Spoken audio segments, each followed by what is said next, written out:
學飛，明辨是非。歡迎收睇《慈千學是學非品德教育篇》。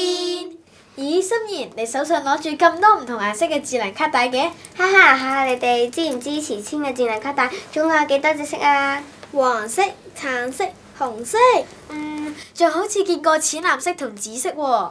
唔使咁煩嘅，我哋一齊問下專家啦。慈千小博士，你哋問啱人啦！慈千嘅智能卡帶總共有7種顏色，包括普通學生係黃色，正班長係深藍色，副班長係淺藍色，領袖生係橙色，領袖生隊長係紅色，午膳大使係綠色，同埋和諧共融大使係紫色。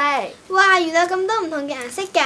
係啊，分唔同顏色，一睇到嗰條智能卡帶就知道嗰個同學擔任啲咩職務啦。咁我如果做齊晒呢啲職務，咪可以儲齊晒全部咯。咁你就努力下啦，哈哈。好啦，今次就俾啲你睇下啦，考下你哋啦。好。你哋睇下。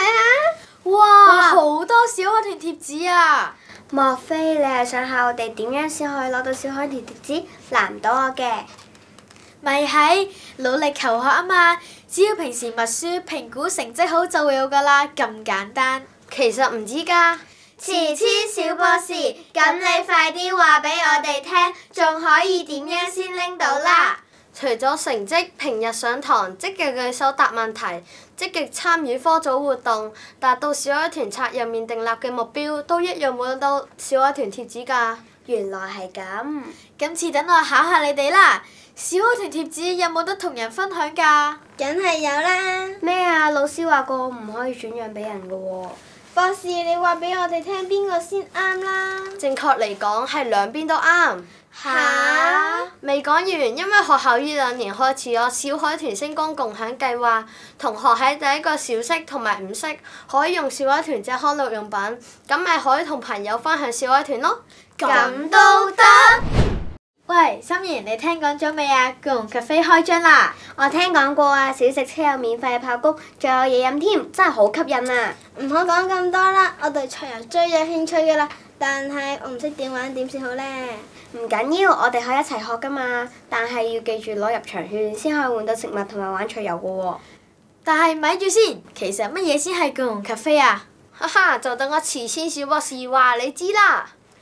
博士，見到你太好啦，你快啲話俾我聽，我哋點樣先拎到啦？共融咖啡係讓學生於午息同同學仔多一個閒適相聚嘅好去處。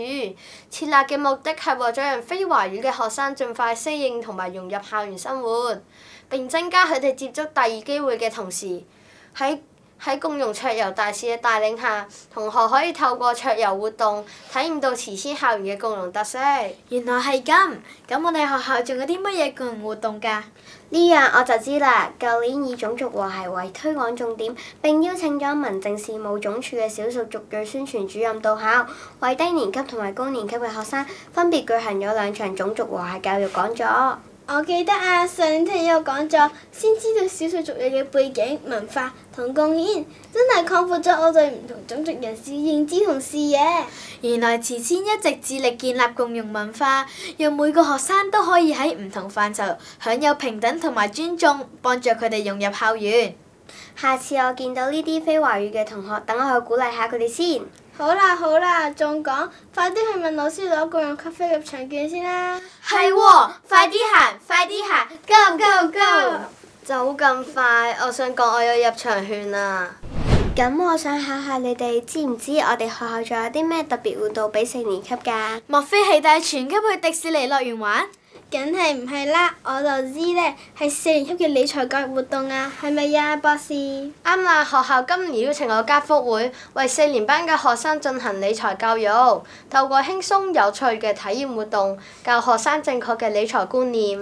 咁會做啲咩㗎？等我話俾你聽啦，到時有人會嚟台上面分享啲點為之理財咯。咁就錯啦！學校會透過互動遊戲同埋社交媒體幫助學生了解理財。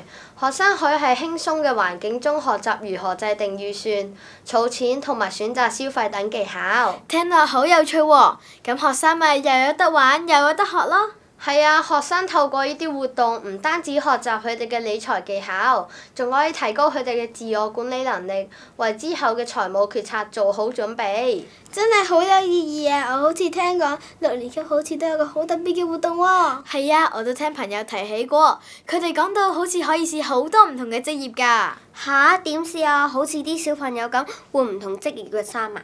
梗係唔係啦！呢個活動其實係生涯規劃活動，係為咗俾學生認識各行各業嘅工作內容同埋入職要求。喺活動期間，佢哋有機會接觸到唔同嘅職業，從中了解自己嘅興趣同埋未來職業嘅方向。哇！可以俾學生發現自己想做啲咩工作，真係好好體驗啊！就係咁啦，學生會透過實際嘅活動反思自己嘅興趣，定下一啲未來嘅目標。呢啲對佢嘅生涯規劃都好重要。